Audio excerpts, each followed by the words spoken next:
Tutorial number 14 in CATIA. Let's start a new part from start mechanical part design to give you the part directly, and let's start a sketch,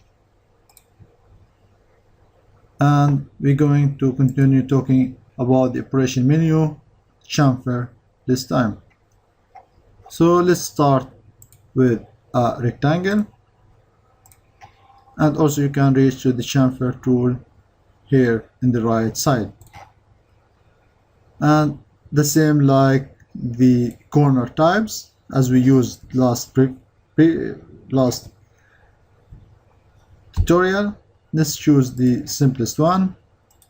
We're going to make a chamfer, and also you can specify dimension for that chamfer, for example 20.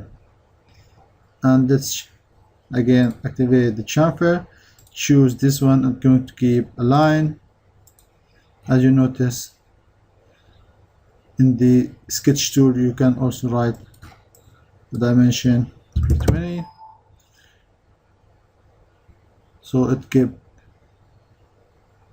this line and trim it, and the rest again the same idea like the corner or the fillet as we discussed in the previous tutorial.